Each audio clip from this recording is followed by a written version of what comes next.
Hello and welcome to my journal. I'm Steffanie Rivers. Come on in, kings and queens. Welcome to the conversation. You're watching me. I'm Steffanie Rivers, and I'm tri-casting on YouTube and Facebook Live and LinkedIn. So we want to welcome you to the conversation. If you are new to the conversation, we want to welcome you. And if you are returning, we want to welcome you back. Be sure to like, share, and subscribe so that when I post videos, normally on Sundays, you will be the first to know. So welcome. Today, we're going to talk about the death of Marvin Scott III. Now, if you live in Texas, in North Texas, in and around Dallas, Texas, you probably have heard about the death of Marvin Scott III. It happened almost 2 months ago in March 2021. And if you don't live in this area, you might not know about it, but we're going to talk about it today. The latest news is that the Collin County medical examiner has determined that Marvin Scott III died during a restraint at the hands of jailers, and his death has been ruled a homicide. So, in case you are not familiar with it, I'm going to show you. This is Marvin Scott III. This is a picture that was on a GoFundMe page. 26-year-old Black man living in North Texas. His family has been holding rallies and vigils outside of the jail where he was last seen alive since they learned of his death. Now, this time it didn't happen on the street because we know there are bully, liar, killer cops on the streets. It didn't happen in the street, and we know that when it does happen on the street, then what they do to cover it up is these cops and the people that work for the police departments and the law enforcement departments, they often put out these fake, false police reports to cover up their actions. So we know about the bully, liar, killer cops. We know about the lies they tell on these police reports, and we know about the lies they tell in these media news conferences that they have. But this time, Marvin Scott III, he died in police custody at the Collin County Jail. Now, here's the background on it. Marvin Scott III, 26 years old. He was at a mall Sunday, March 14th in Allen, Texas. That's a suburb of Dallas. And apparently, cops said they arrested him at a mall because he was seated next to a marijuana cigarette. Now, possession of marijuana is a misdemeanor offense. It was less than 2 ounces, according to the report. And Scott's family said that he self-medicated with marijuana, so medical marijuana, because he recently, in the past few years, had been diagnosed with schizophrenia a few years ago. So I did look it up. Medical marijuana is approved, has been used there's a law on the books since 2015 in Texas, and it's used to remedy a number of medical issues. I don't know if schizophrenia is one of those, and I'm not sure if you are using medical marijuana and you have that medical marijuana card. I don't know if you have to be in your house when you're using it, but at any rate, the cops in Allen, Texas, saw Marvin Scott III seated next to a marijuana, less than 2 ounces, a cigarette, and they arrested him. And at the time of the arrest, they said he was having what they considered to be a mental health breakdown. So they took him to the hospital. Now, he stayed at the hospital for about 3 or 4 hours, a couple of hours, and then they took him to the Collin County Jail. Now, why they didn't, if they recognized that he was having a mental health breakdown, why they didn't take him to a mental health facility, and why they took him instead to the Collin County jail remains to be seen. But that's what happened. And when he arrived at the Collin County jail, now he's in lockup. And what happened was, now this is after the fact, the sheriff, his name is Sheriff Jim Skinner, Sheriff Jim Skinner of the Collin County Police, Collin County Sheriff's Department. Apparently, according to the police report, because again, we know they lie on these police reports, and that's why the video is so important. We're going to get to the video in a minute. Now, the sheriff said that when Marvin Scott III got to Collin County lockup, he was exhibiting strange behavior, whatever that means. They said he was exhibiting strange behavior.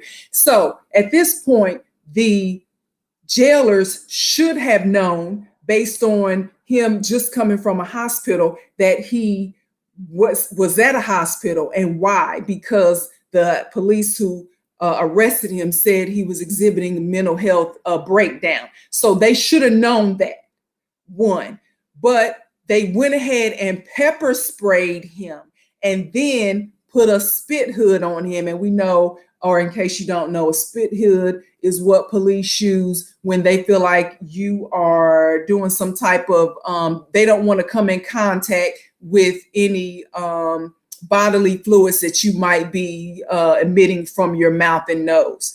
So they pepper sprayed him, according to report, put a spit hood on him, and then soon enough, Marvin Scott III became unresponsive. They took him to the hospital, and then he was found. Then they determined that he died, and that's what happened to him. Now, let me pause right here, because I want to bring out something. Now, I just happened to order some pepper spray the other day off from a store, and they mailed it to me. And today I took it out to the park where I was doing my little exercise outside, trying to get some fresh air. I took it out and I said, I wonder how this works. Is it going to be just one squirt? How far away is the mist? How far away do I have to be? Because I try to, prepare myself to defend myself if I need to. And although I have a license to carry, I want to be as less lethal as possible. I want to be able to step it up if I need to. I'm going to start with some pepper spray. So I said, let me just spray it and see what it is, how it works. So y'all, let me tell y'all, when I sprayed this pepper spray, I was outside. And I immediately started coughing, started sneezing. My eyes started watering. I couldn't breathe, and it was outside. So this is some pepper spray that I got from a store. Now, you know the jailers have pepper spray that's probably more potent, but they decided to pepper spray Marvin Scott III. And because he probably couldn't breathe because it was in an enclosed area, they put a spit hood on him. So that makes him more likely to cough and fight, because if somebody's trying to put something over your face and you're trying to breathe, that's going to make you fight. That's fight or flight. That's just an automatic response. So the fact that they did that, pepper sprayed him in a closed environment and then put a hood on him, tells me that's just negligence all the way around. And that's what they said in the police report. And that's why we need to see the video, because we know they lie on those police reports. So that's the one thing. Number two is, how many jailers does it take to control one person? Well, it turns out there were 8 jailers involved with holding down Marvin Scott III. So that to me says more about these lame ass jailers than it does about the one person they were holding down, because it shouldn't take 8 people. But see, they're bullies and they gang up on people. And that's what happened. And you had to pepper spray them? Really? That tells me that they did not know what they were doing. They escalated the process, escalated the incident instead of de-escalating the incident. So now we have it that he came to the jail. Then they pepper sprayed him because they claimed he was acting and had strange behavior. Then you put a spit hood on him so he couldn't breathe and he dies. You send him to the hospital. Now the medical examiner has determined that Marvin Scott III died from asphyxiation. This was just determined a few days ago. 6 weeks later, it took 6 weeks for them to determine this, that he died from asphyxiation as a result of struggling with law enforcement, and his death has been ruled a homicide. So now, let me say this. The first time that his family learned about Marvin Scott III's, about what happened, was from the medical examiner who texted them. The medical examiner. So you saw your son and your brother a couple of days ago. He was fine. He's living his life. And then 2 or 3 days later, you get a text from the medical examiner. You didn't get a text from the police, or you didn't get a text from the jailers, or you didn't get a call from your son and your brother getting his call that he should have gotten when he arrived at the jail. No, you didn't get a call from the hospital where he was taken. You get a call from the medical examiner telling you that your loved one is dead. That's egregious as hell. So it's dereliction of duty all the way around. They should have taken him to a mental health facility, not a regular jail. And even if they took him to a jail and the jailers knew that he had come from the hospital, well, the natural question would be, well, why was he at the hospital? What's going on? So they were just negligent all the way around. And it's 8 of y'all ganging up on one person, gonna pepper spray him and then put a spit hood on him. They killed him. So all this time, the family has been holding vigils outside of the jail. They've been trying to see the video because the sheriff was withholding from his family the right to see the video of him at the jail. This whole time until a few days ago when the medical examiner finally said he died of a homicide. So now, the jailer, the sheriff all this time had seen the video. So the sheriff just now, a couple of days ago, allowed the family to see the video of Marvin Scott III, which confirmed that he was bullied, that he was pepper sprayed, that he was treated inhumane by him trying to breathe and then putting something over his face so he couldn't breathe. And that's why he died. So now, between when he died in March and a few days ago at the beginning of May, now the sheriff had suspended the 8 jailers. They had been suspended. Now, why they couldn't be fired, terminated, because again, the sheriff, I'm sure, saw the video, and the sheriff had already come out and said that the jailers did not follow protocol. So what is the investigation? You see the video, you see they didn't do what they were supposed to do. So he sent the investigation, made it an external investigation, sent it to the Texas Rangers, which is the Texas State Department of Investigators. The outside, they cover, state investigations. He sent it to them, and in the meantime, he suspended the 8 jailers. One of the jailers quit. So now you got 7 jailers who are suspended, and then one of those jailers did an appeal to be reinstated, and so that jailer has been reinstated. So you got one that went ahead and quit. You got 7 of them who were suspended, and one of those 7 has been reinstated. The others now because it was ruled a homicide, have been terminated. But that's not good enough, because we already knew they did the wrong thing. The video just confirms it. And now we want charges. We want felony charges brought against those jailers. And I'm about to tell you their names. But in the meantime, this whole time, the family has been asking the medical examiner in Collin County for the report, and they just got it.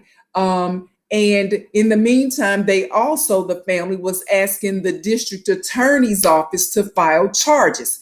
Well, the Collin County district attorney's office was saying, I can't file charges without an autopsy from the medical examiner. Now, if you haven't already, go ahead, like, share, and subscribe. Before we get to I'm gonna give you the phone number to the DA's office so you can make some phone calls and let them know we won't rest with anything less than felony homicide charges against these jailers.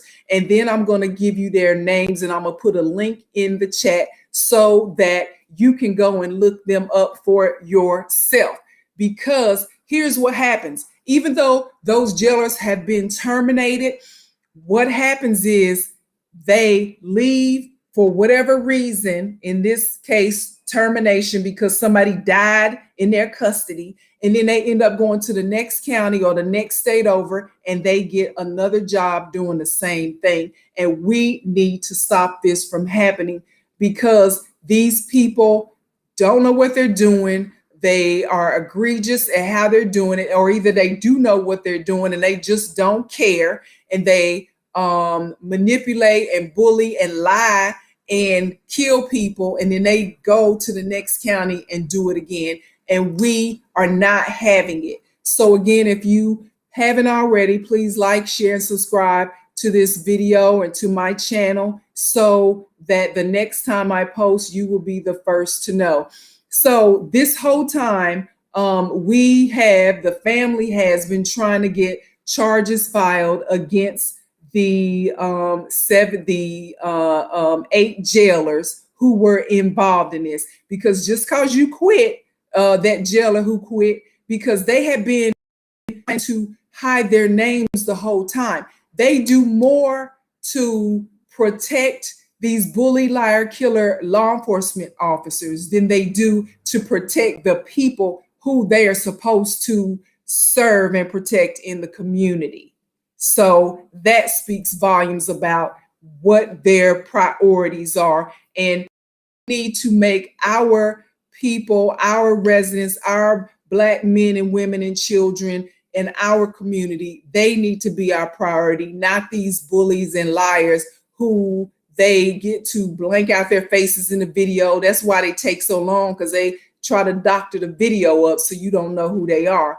And so that's why it took 6 to 7 weeks for them to even release the video to Marvin Scott III's parents. But in the meantime, the DA, Collin County District Attorney, his name is Greg Willis. Now, Greg Willis was saying the whole time, well, I can't file charges because I need a medical examiner's autopsy report to tell me what really happened. So in the meantime, the family went on their own and hired a medical examiner, or hired a forensic psychologist who does autopsies, who doesn't necessarily work with the county, who is an autonomous person, to do an autopsy on their son and brother. And that person said it was asphyxiation, and that Marvin Scott III died from the struggle. So they had already determined that it was a homicide, but no, the DA wanted to hear it from his buddy, because they played hot potato with the truth. Well, I can't do anything about it because I need to hear from so-and-so. And so-and-so can't do nothing about it because I need to hear from so-and-so. So that's how they play the game. So it's like musical chairs. Who gonna get caught standing up? Well, right now it's time for DA Greg Willis of the Collin County District Attorney's Office to file charges against these 8 jailers. Right about now, it's time. So here's his number. I'm going to put his number in the chat. So you might have to go to look at this on YouTube to see it, but District Attorney in Collin County, Texas. His name is Greg Willis. Can be contacted.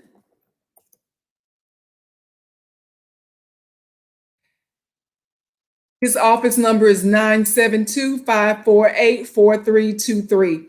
District Attorney in Collin County, Texas, Greg Willis, can be contacted at 972-548-4323. And we want to let him know that we want him to file homicide charges against the 8 jailers that were involved in holding down and choking in the homicide of Marvin Scott III. So you already, before we get to the names, and I'm gonna put the link of all the names in the chat as well. Before we get to the names, already you got people, defense attorneys. In fact, the defense attorney who defended Amber Geiger, you know, she was the disgraced, now convicted former Dallas police officer who shot and killed Botham John. And she was, when she entered into his apartment, claiming it was hers, when she really lived upstairs or downstairs, it wasn't her apartment, and she claimed she thought it was hers, which the story still don't make sense. So there's no need for us trying to make sense of it. The fact is she was sentenced to 10 years, just 10 years, for murdering Botham John to no fault of his own. And this defense attorney is already, that defended Amber Geiger, is now jumping to the defense of these jailers. So I'm still doing some research on him, but looks like he's just trying to put himself in a position to be their defense attorney by jumping out there, caping for them, talking about all the reasons why it wasn't their fault, when you don't even know. He probably hasn't seen the video because only the family has seen the video. Hello? Nobody else has seen the video, but this dude who has nothing to do with the case is now caping. I ain't even gonna tell y'all his name. I ain't even gonna give him that much clout. But this dude is now jumping out in front, trying to defend the indefensible, as we know bully, liar, racist people are prone to do when they're trying to take up for the indefensible. So now we're about to get to these names, because it took some research and it took appealing to using the laws in place by way of, if you can't just ask for the names anymore of police officers, because now these unions and everything, they come up with all these reasons why, oh, we need to protect them because they will get death threats. In the meantime, they throwing Marvin Scott III under the bus, talking about he did this, that, and the third, and he was smoking weed, and he was this, and he was a schizophrenic, and this is why he died. They don't have a problem with maligning somebody's character to give a reason as to why they died. But when it comes to showing the people who are responsible, according to the medical examiner, as to why somebody died in this case, now they still won't give you the names. You got to go through a Freedom of Information Act request and do all this maneuvering just to get the names. And so we have done that. So let's go to these names. The first name of there are 8 former, now terminated, and 1 quit Collin County jailers who now are terminated because they were present and involved in the homicide of Marvin Scott III. And before we do the names again, like, share, and subscribe, so the next time I post a video, you'll be the first to know. So the first person is Blaze I had practiced this. Blaze Mikulowicz. Blaze Mikulowicz is the first jailer on the list that was present and a part of pepper spraying and putting a spit hood on a man who was coughing and trying to get his breath, okay, bullying him and beat him and to the point where he's now deceased, and he needs to be charged. Now, according to this information, Mikulowicz, these are not young people, these jailers. They ain't young people who don't know any better. This dude worked for the Federal Bureau of Investigation, okay, retired FBI agent or worked with that bureau, okay? So, and he was the lead jailer, okay? So the lead jailer was in on this. He has, I don't know if he's one of the ones, if that was the person who got reinstated, but we don't care. They need to be charged with a homicide. The next one is Austin Wong. Austin Wong had been a jailer since 2017, and Austin Wong need to be charged with a homicide. Justin Patrick. Justin Patrick was a jailer for 9 years, and yeah, Justin Patrick needs to be charged with a homicide. Rafael Paredes was a jailer for 2 years, and Rafael needs to be charged with a homicide. James Collin had been a jailer for about 3 years, 3 or 4 years. Collin needs to be charged with a homicide. Alan DeFada needs to be charged with a homicide. He had been a jailer for about 2 years. Andres Cardenas had been a jailer for about 3 years. And Christopher Windsor had 19 years with the Collin County Sheriff's Department, needs to be charged with a homicide. While I'm about to post this link in here so you can see the names for yourself, be sure to like, share, and subscribe. So the next time I post, you will be the first to know. These are the names of the jailers responsible for the homicide of Marvin Scott III.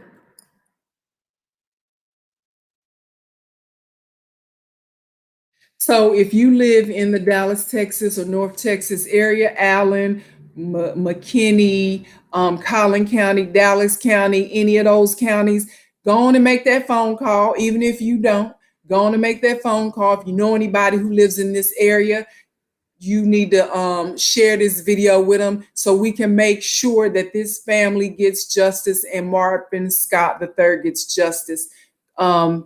And so I put the link in the chat, and you'll probably have to go. You might be viewing this on EUR Web, or you might be looking at it on one of the other platforms. But to see the chat, you probably have to go to YouTube, and that's okay too. So go on and make that transition.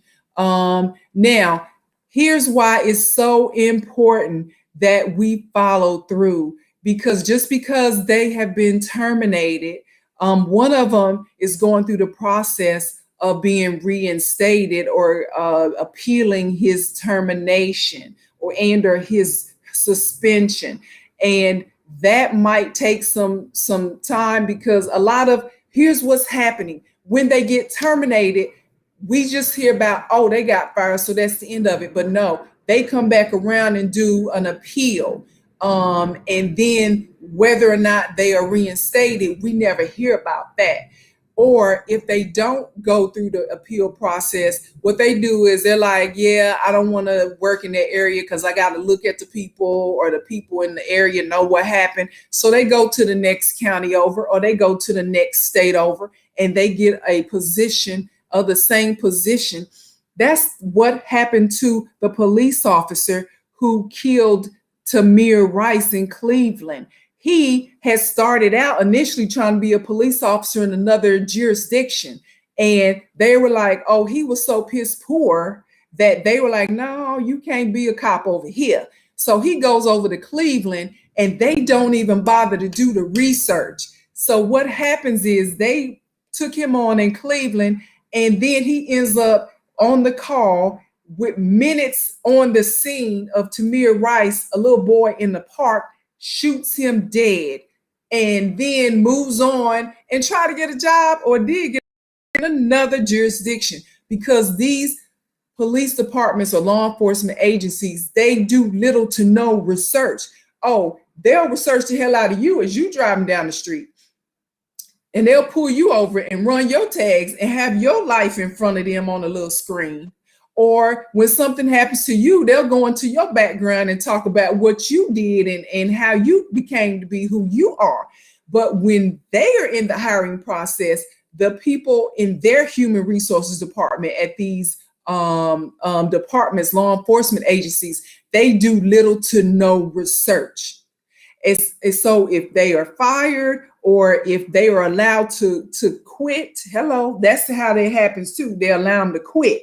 And then they're like, oh, I just quit because they come up with some excuse. My mama was sick and I need to take care of her. And so they don't do the background research. So they end up taking on the problem, hot potato passing the problem from one police department, law enforcement agency to the other. And then what happens next? They pull your little person over, or they pull you over. And then you end up dying. And then only after somebody ends up dying do you hear, well, this fool was had five issues in his file that nobody even bothered to talk to him or her about, that nobody ever bothered to address, that nobody thought was important enough for you to not hire that person. So it's not good enough that they have been terminated or that one quit. We need to make sure that they are held liable with homicide charges. And that's why we need you to call Collin County District Attorney Greg Willis today. And I put the number in the chat. It's 972-548-4323. And tell them you're calling on behalf of Marvin Scott III and his family, and you want charges filed against those 8 jailers, because that's what the DA said he was waiting for. That's what he said he needed, and that's what he got. And that's why we need charges filed. So I don't know about you, but it is becoming, there's so many cases, questionable cases out there. And sometimes it's disheartening. It's like, okay, what am I don't want to keep talking about, because it's hard for me. And I know it's hard for you to keep hearing about it and keep seeing it. And it's hard for me to keep hearing about it and keep seeing it. But that's what they, when the enemy wants you to grow tired and weary, and they want you to be quiet, and they want you to pretend as if these things are not happening.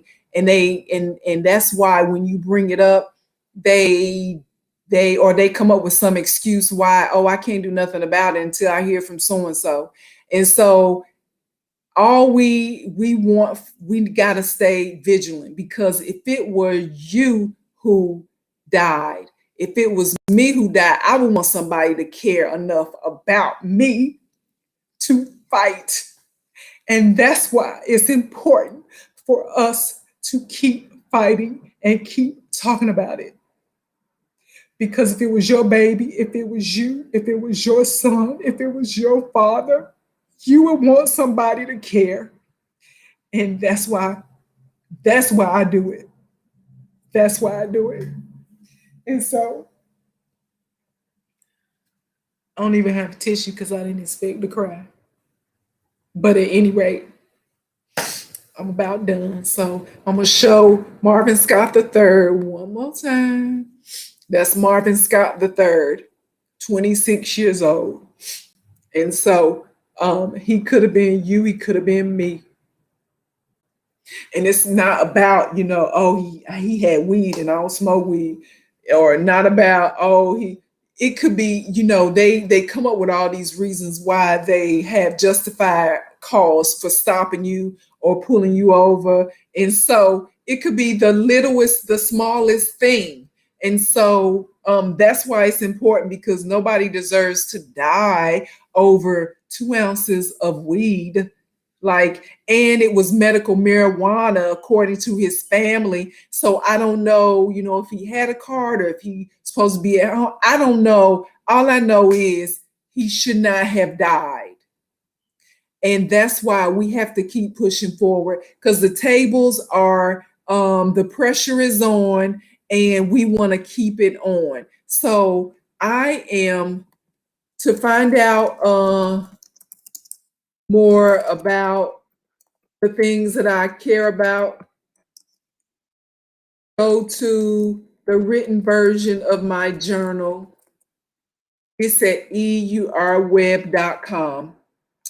And if you haven't already, please like, share, and subscribe, so the next time that I post, you'll be the first to know. Keep shining a spotlight in the dark, and I'll do the same, and you have a super day.